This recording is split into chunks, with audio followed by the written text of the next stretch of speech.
challengers with Andrew. He is not the only one that hasn't accepted any donations. I don't even raise funds for this campaign, okay? I'm running on issues and I'm putting our students first. So I want to make this very clear. And I don't have even a script. I have the script in my heart because our children are struggling. I don't agree that they are thriving. The pandemic was horrific for them. And I'm sure that you have grandchildren and children, and you know what social isolation did to them. So we have to step up to this plate. It's very challenging. I'm so grateful to be here in front of you to let you know that I'm a teacher, an educator of a lifetime, teacher of English as a second language and Spanish. And I came to this wonderful country in 1998 as a Fulbright scholar and did educational technology as my master's program, met my husband from Brookfield, and that's why we're here. We have 2 daughters in the Oconomowoc High School, and the district has been wonderful with them. However, the times are not the same. When Sophia started in Silver Lake, we were, we don't even imagine a pandemic. So the consequences of what has happened, I mean, this gap has not been filled. I don't think that it has been filled. And I had a tug in my heart when a mother from a different school district told me their daughter committed suicide.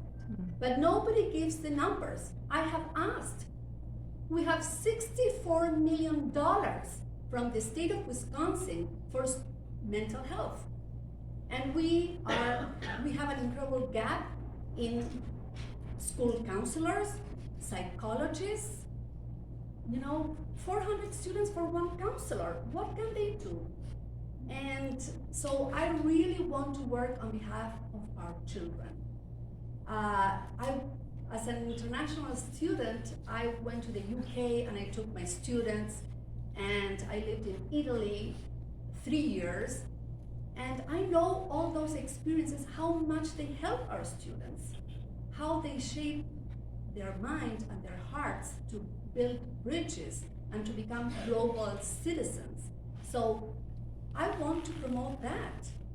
Now that the pandemic is hopefully gone, let's have these programs. I know that they existed in the school district, but everything came to a standstill. We're not having exchange students. We're not sending our students abroad.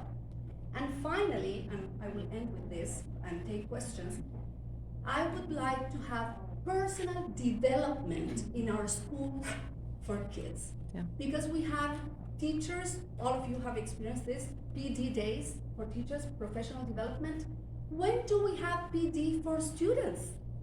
So we're preparing great our students with our exams and everything for college and for career. But the third element, life preparedness, we're not. We're not preparing our students for life, especially in a world that is very, very different, very challenging. So I want to implement all those programs on behalf of our children. They are my stakeholders and the parents, and be there for the parents. They can take care of the budget and the buildings and sell this and that, okay? I want to be a defender of the kids. Candidates to respond in whatever way they can to a 3-word phrase.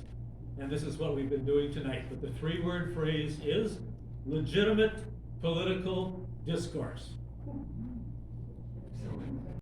And disagree on things, but I would like transparency. This is very important. You cannot have legitimate discourse if you don't know the facts. For instance, one of the things I asked the board when they interviewed me for the vacant seat was, why did a building supported by taxpayer money, like Meadowview, Why was it used as a clinic to vaccinate children 5 years of age with a vaccine that is, we don't know if it's safe, and they have incredible immune systems? Who asked us for permission about that? You know, nobody. So transparency, until this day, I never received an answer from the school board. Rather, the only answer was, it's a decision from families. They send the kids that they want. No, that was not my question. My question is, why is a public building funded by us, citizens of Oconomowoc, used for a purpose that it was not intended?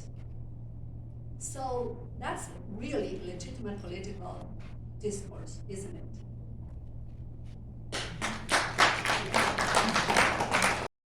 Question on transparency.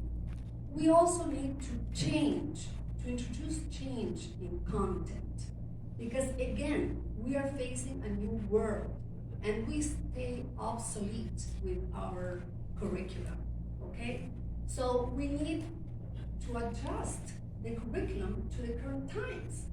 So we can be as transparent as we can, and people can come to the meetings as the members were explaining. They are open, they can come and participate. But if we are teaching and not equipping children, because we're still having tragedies, right? At schools, we know what happened at Oxford. We cannot wait for more things to happen. We need to empower students with the right content, because if they are not receiving it at home, where they are supposed to be receiving it, then the school is the only hope. The school is the only hope to receive, you know, those principles that will make our students influencers. Everybody's using this expression now, but what is that? They will make an impact in our society after they graduate, right?